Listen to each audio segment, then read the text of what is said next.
성급하고 부적절하게 처리했다고 생각합니다. 탈북자 문제를 다룰 때 우리로서는 민주주의 핵심인 인권과 법치주의의 가치와 원칙을 기본으로 삼아야 할 것입니다. 북한 당국의 비위를 거스르지 않겠다거나 그들의 환심을 사는 데만 급급해서는 남북관계의 진정한 발전도 이룰 수 없다고 생각합니다. 이번 탈북자들에 대해서도 무엇보다도 대한민국의 헌법과 법률 그리고 국제법이 보장하는 모든 기본권을 보장하는 방향으로 이 문제를 고민하고 처리했어야 한다고 생각합니다. 문재인 정부 출범 이후에 통일부 정책혁신위원회가 구성되어 있었죠. 네. 여기서는 과거의 잘못된 통일 정책을 반성하는 의미에서 2017년 12월에 의견서를 발표했습니다. 이 의견서의 한 대목을 제가 읽어보겠습니다. 고도의 정치적 판단이 필요하다는 이유로 통일 정책 추진이 법의 지배에서 벗어날 수 있다는 인식은 불식되어야 한다. 법치주의에 따라 헌법과 법률에 근거해서 통일 정책이 추진되지 않는다면 오히려 통일은 요원해진다. 문재인 정부는 향후 통일 정책을 추진함에 있어 법을 뛰어넘는 초법적 통치 행위를 하지 않고 국민적 합의에 기초하여 법에 따라 통일 정책을 추진하겠다는 것을 선언하라. 저는 이것이 과거의 낡은 초법적 공안적 접근을 지향하라 이런 뜻이라고 봅니다. 참으로 타당한 견해입니다.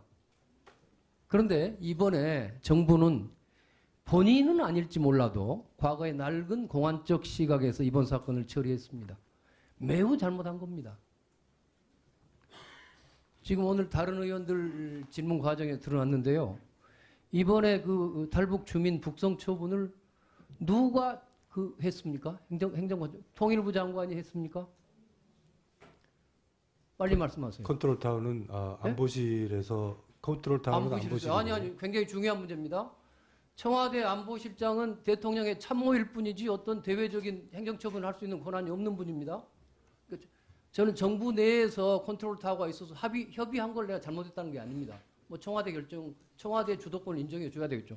그렇지만 그럼 통일부 장관이 결정하신 겁니까? 뭐 누가 한 겁니까? 법무부 장관이 했습니까? 대통령 직접 처분입니까? 이 말씀을 지금 못 하고 계세요. 그럼 이건 처분이 없었다는 이야기입니다. 이건 초법적인 겁니다. 의원님 그게 아니고 아니 정확히 말 시간이 없어요. 아마 누구 명의로 처분됐냐? 좀 시간 없으니까 넘어갑시다. 오늘 끝날 때까지요. 도대체 누구 명의로 행정처분이 있었는지 한번 이야기해 보시기 바랍니다. 제가 보기에는 행정처분이 없었던 것 같습니다. 그냥 사실행위. 이제 어떤 법에 기초하지 않은 사실행위 같습니다. 그리고 어느 법규에 근거를 두고 있는지도 지금 오늘 많은 의원들이 질문했는데 답변 못 하시고 계십니다. 뭐 이런저런 취지를 저도 그건 틀렸다고 생각하지 않습니다. 대한민국 법치국가입니다. 아까 초법적인 이런 짓 안 하겠다 하는 것이 지금 문재인 정부의 반성 아닙니까? 그런데 이 부분 심각한 문제입니다. 결국 저는 이번 결정은 통치행위에 따른 거였다고 봅니다. 통치행위입니다. 법적 근거가 분명치 않은. 자, 다음에 이번에 강제 북송된 북한 주민들은 일단 우리 지역에 들어와서 우리 정부 당국자들의 통제하에 있었습니다. 저는 그렇다면 이들은 이미 우리의 배타적 관할권 하에 들어와 있었고 따라서 대한민국 국적을 실효적으로 취득한 대한민국 국민이 되었음이 분명하다고 봅니다. 그렇지 않습니까? 그렇지 않습니다. 왜 그렇죠? 대한민국 국민이 되기 위해서는 기순 의사의 진정성이 확정돼야 됩니다. 그 점도요. 통일부 장관의 개인적인 견해에 불과합니다. 어디가 그런 게 있습니까? 이미 데려와서 여기서 다 설령 그렇다 치더라도 그걸 어떻게 믿습니까? 지금 통일부는 거기에 참여도 못하고 무슨 공정한 절차를 통해서 그 귀순 의사가 확인된 것도 아니지 않습니까? 오늘도 보니까 귀순 의사를 귀순 의사를 문서로 지금 밝혔다고 하지 않습니까? 그러면 최소한 국민적 시각에서 보면은 이 귀순 의사가 좀 분명치 않은 겁니다. 그러면 그거를 정부 기관에 더구나 그것도 공안 기관들이 모여가지고 자기들 멋대로 판단할 게 아니라 뭔가 거기에 뭐 변호인을 동원했다든가 여러 가지 형태로 이 귀순 의사에 대한 확인이 필요했다고 봅니다. 어떻게 생각하십니까? 그동안 기순 의사의 판정에 있어서 여러 가지 문제들이 있었기 때문에 합동신문이라는 형식을 띈 것이고요. 지금요, 역시 공안부, 공안적 시각을 지금 말씀하시는 겁니다. 넘어가지요. 이거요, 또 중요한 것은 이런 겁니다. 자, 뭐 출입국 관리법도 있고 북한 이탈 중위법도 있고 여러 가지 뭐 법들이 있을 수 있습니다. 근데 거기에서 가장 중요한 것은요, 이 모든 법에 당사자의 이의 신청 같은 것이 다 규정되어 있습니다. 맞죠? 출입국 관리법에 따라서 외국인이라 하더라도 입국 금지 사유가 발견돼서 강제 퇴거되는 경우에 7일 이내에 이의 신청을 할 수 있게 돼 있죠? 맞습니까? 네. 예, 그렇습니다. 북한 이탈 주민법에도 만약에 거기는 이제 보호를 받지 못하는 사람이라고 하더라도 보호 처분 자체에 대해서도 여기 보면 상당히 긴 며칠이던가요? 90일, 60일인가? 90일입니까? 90일 이내에 이의제기할 수 있도록 되어 있죠, 법에? 법 자체에 그렇게 되어 있습니다. 그래서요, 이런 등등을 봐도 적어도 그 장본인은 아까 눈까지 지금 가려진 상태로 그냥 강제로 송환됐다는데 그 사람의 인권, 그 사람 입장에서 방어권이 보장돼야 되는 거 아닌가요? 어떻게 보십니까? 대한민국은 그런 것부터 보장 안 되는 나라입니까? 북한에서 온 사람이니까 그냥 그렇게 가면, 그냥 그렇게 보내면 그만입니까? 거기 가서 뭐 죽든 살든 그하고 우리하고 아무 관계도 없는 겁니까? 더구나 우리 관할구역에 들어왔으면 저는 대한민국 국민이라고 봅니다. 저는 냉대적으로 뭐 모든 북한에 있는 주민까지도 우리 국민이라고 봐서 뭐 할 수는 없겠지만 우리 관할구역에 들어와서 귀순 의사를 여러분이 보시기에는 공안기관이 보시기에는 분명치 않았을지 몰라도 귀순 의사에 관해서 굉장히 신빙성 있는 그 사람들이 언동이 있었는데 그 문제에 대한 아무런 확인이 없이 그냥 보낸 거 극히 잘못된 일이라고 생각합니다.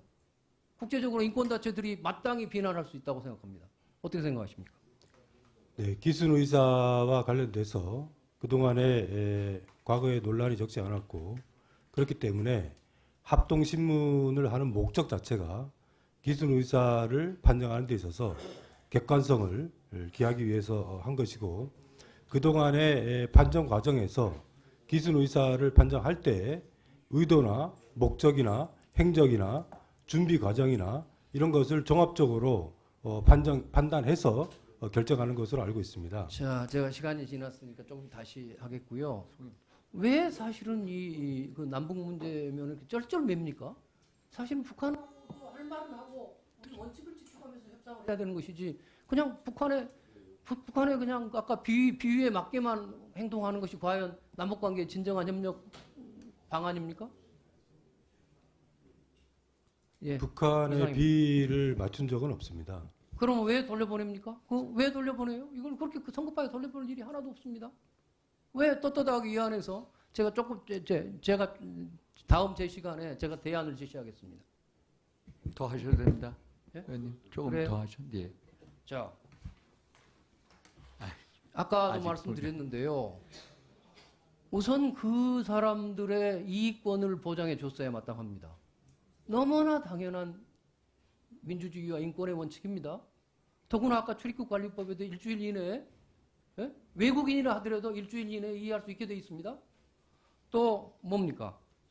아까 이 북한 이탈 주민법에 90일 이내? 60일 이내에? 90일인지 60일인지 하여튼 간에 이해할 수 있게 되어 있습니다. 그 사람들 북한에 갔기 때문에 앞으로 60일 동안에 어떻게 이해할 방법이 있습니까? 또 사실은요.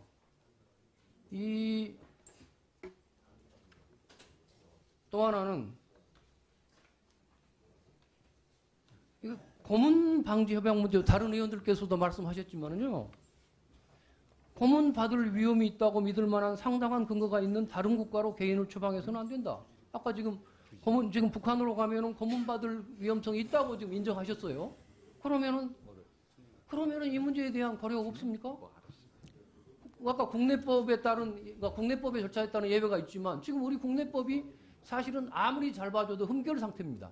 이 경우에 어떻게 처리하는 법이 명확치 않습니다. 그러면 장관께서는 마땅히 이 자리에서는 그래 그동안에 이런 법들이 잘 미비되어 있기 때문에 뭐 앞으로 어떻게 무슨 보완하시겠다. 이런 겸손한 태도를 보이셔야 되는 것이지 공안기관들한테 그냥 휘둘려가지고 통일부 여기에 끼어들지도 못한 상태에서 그냥 이걸만 옹호하는 민주주의 나는 그건 옳지 않을 거라고 봅니다. 정영석 의원님하고 조금 더 하겠습니다. 이석준 의원님 저는요. 뒤에 하셔야죠. 일단 이걸 우리 헌법이나 조금만 더 보겠습니다. 네. 우리 헌법이나 여러 가지 우리 인권의 원칙에 따라서 본다면은요. 우선 이 사람들이 귀순 의향서를 일단 제출했고 또 살인 범행을 자백했기 때문에 우리 국민이라고 보이는 이들을 함부로 강제 북송할 것이 아니라 이들의 범죄 혐의에 대해서 수사를 개시하고 또 그들에게 특별히 변호인의 조력을 받을 기회를 제공했어야 마땅하다고 생각합니다. 그 과정에서 북한이 인도 청구를 해온다면 또는 앞으로도 해온다면 사실은 그들은 북한 주민이기도 합니다. 실질적으로는 북한 국적자이기도 하죠. 그러니까 저는 범죄인 인도법에 따라서 외국인에 준해서 절차를 밟을 수 있다고 생각합니다. 범죄인 인도법은요, 그냥 인도하게 돼 있는 게 아닙니다. 그냥 저 공안기관이 지멋대로 보호승줄 묶어가지고 눈 가리고 가서 보내는 게 아니에요. 범죄인 인도법은 법적 절차가 있습니다. 궁극적으로 법원의 심사와 판사의, 그러니까 법관의 결정에 의해서 인도를 하고 말고 하는 겁니다. 한 번에 이런 세두 번 것들을 했어요. 차분히 번에 해가면서 세 모든 번째요? 그 두 사람의 말 못 들은 것은 불쌍한 아무리 흉악범이더라도 인권이나 뭐 방어권이 없습니까? 한편으로 오늘 또 말씀하신 게 모순인 게요.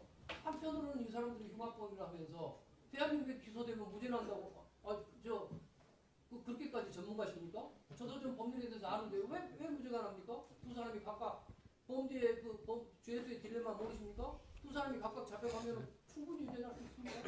여러 가지 길이 있어요. 그래서 네, 이 정리 문제에 대해서 부탁드리겠습니다. 차분히 대한민국이 수사를 개시하고 변호인들도 붙여줘서 방어권도 보장해주고 여러 가지 하면서 북한하고도 여러 가지 뭐 협력할 수 있는 길이 있으면 협력도 요구하고 그리고 북한이 인도 청구를 해왔을 때는 그것은 범죄인 인도법의 그 취지에 따른 결정을 차분히 해간 게 저는 옳았다고 생각합니다. 이것이 남북관계 발전에도 도움이 되고 우리의 인권과 법치주의 원칙에도 충분히 맞는 조치였다고 생각합니다. 어떻게 생각하십니까?